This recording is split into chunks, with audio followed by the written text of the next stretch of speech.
Hi everyone, Grant K here for the Flame Learning channel.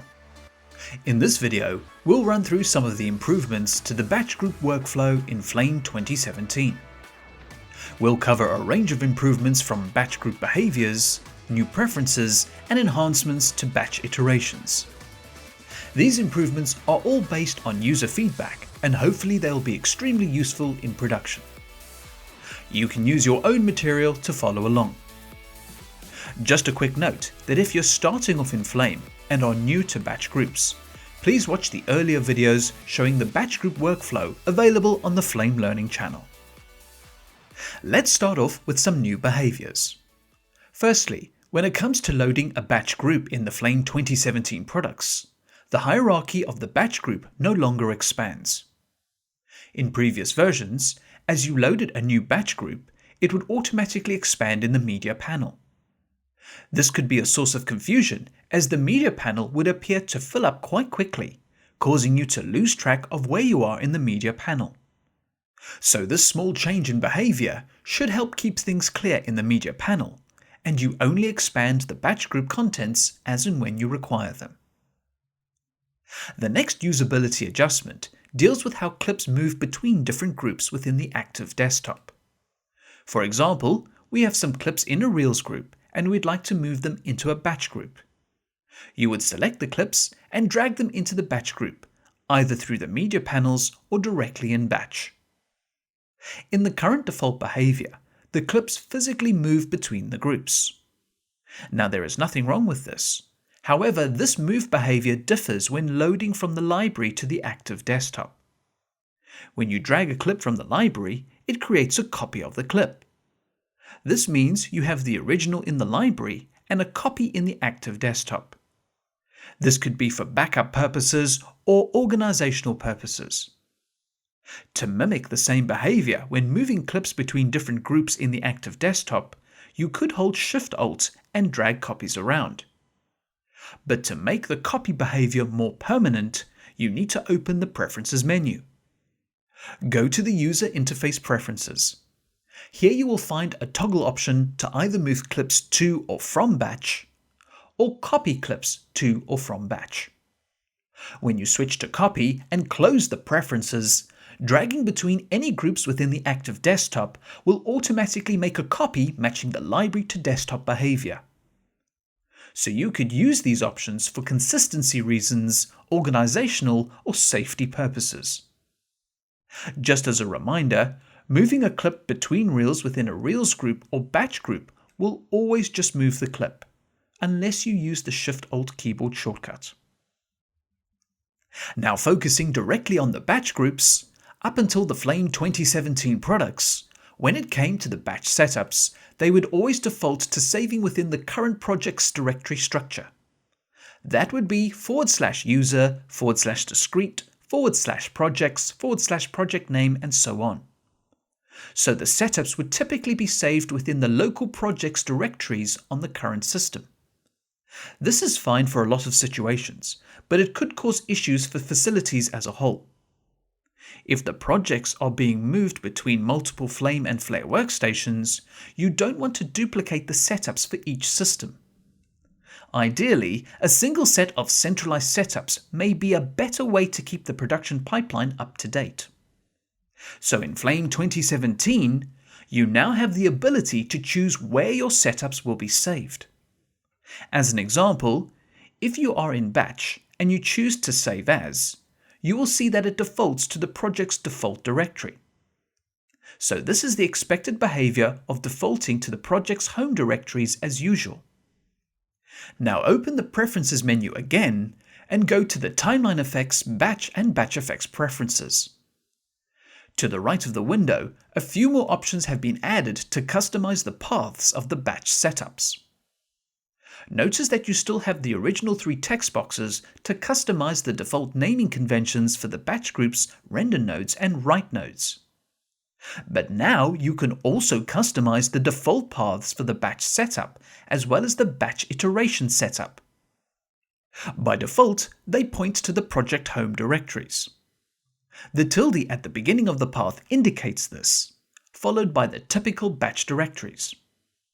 But if you change this before saving the batch groups, you can designate a new location. For example, for the default batch group and BFX setup path, I'll change it to /var/TMP/flame/project name/batch/user nickname. So you can also include the naming tokens to help define the path. Obviously, we used the project token to define which project we are using. We also used the user nickname token to define which artist was working on the batch setup at the time of the save. We'll also go to the default batch iteration setup path and call up the previous path that we just typed. You can add an iterations directory at the end of the file path. Just a small point, the default batch iteration setup path only works when the save setup file is enabled for iterations.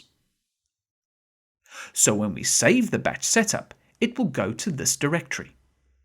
And when we iterate the batch setup, it will go to the iterations directory. Please note that these custom file paths are saved with the user preferences. So when you work between different projects, these paths will automatically be set with your username. Now with these paths set up, let's look at how it works. So go ahead and create a new batch group. Let's call it Shot 10. For the sake of time, I'll go to the custom bin and drag out a pre-made flow graph. So you have created a composition and you would like to save the batch setup to your external file system. When you click and hold down the Save options, you will see Save As. Choosing this option will take you to the file browser. Straight away, you should see the file path that was defined in the Preferences menu. If the file path already existed, you will have access to it straight away. If the file path did not exist, Flame will create the file path in order to save the setups. As a general bit of advice, ensure you have the correct user permissions for Flame to create and write setups to these locations. Once you have saved the batch setup, it is now in a location where you have specified. What is really cool is that if you were to reload or resave the setup, it will always remember its location. Even when toggling between different batch groups, each batch setup will remember its file path, and this ensures the setups are always saved in the correct place. Similarly, when you click Iterate, a new iteration is created. And as long as Save Setup File is enabled in the Preferences menu, the batch iteration setup will also be saved. If we quickly pop into the browser, you can see the iterations directory was created and our batch iteration setup files live in there. So this is great for choosing your own file paths for saving batch setups and iteration setups. Now these new paths are saved with the user preferences.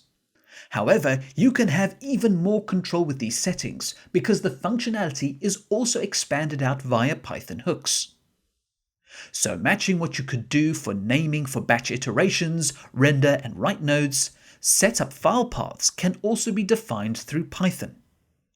For larger facilities with multiple systems, this allows for complete background management of these functions. And like I said, they could be used to establish a centralized workflow as well as facility organizational purposes. You can find the Python hooks in the batchhook.py file. Now here is some very important advice with regards to archiving. When you do start customizing file paths for your batch setups, if they are not within the project's home directories, they will not be automatically archived with the project. You will need to manually archive them separately.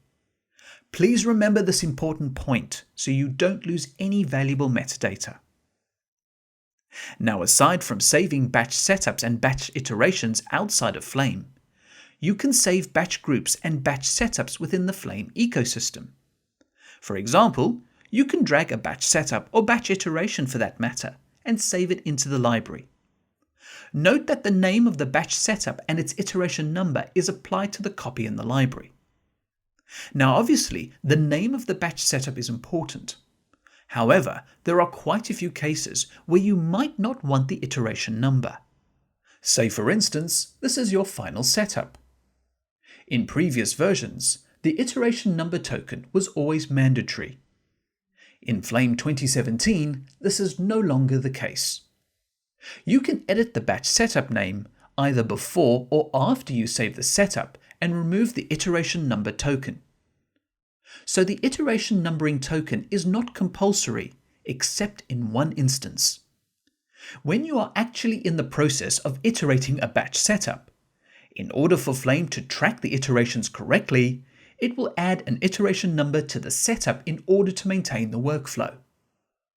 So in summary, the iteration token is mandatory for an iteration residing in the batch iterations folder, but it is now optional everywhere else. Now here's a great tip. If you don't want to remove the iteration token manually all the time, you could edit the default batch iteration string in the Preferences menu before you start. If you look at the Timeline Effects Batch Effects menu, you will see the default batch iteration name. You can now delete the iteration token and it won't be part of the default batch name. Now closing the preferences and coming back to the concept of iterations, they are extremely useful for monitoring the progress of production as well as versioning. However, a small adjustment has been made to the batch iteration system to make it even more flexible.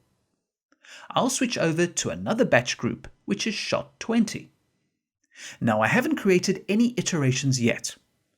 Go ahead and click the Iterate pull-down menu and you will now see an option to iterate as. When you choose this option, a new pop-up window will appear. You now have the ability to start the iteration at any number you choose. So it could be 10, 20, or whatever number you like. As the iteration is created, you can see the new iteration number is something else other than 1. Now I'll go ahead and create a few more iterations. Another operation you can now perform is that you can overwrite any iteration. For example, I'll add a node or two into the batch schematic. When you choose Iterate As, you'll get the same pop-up window.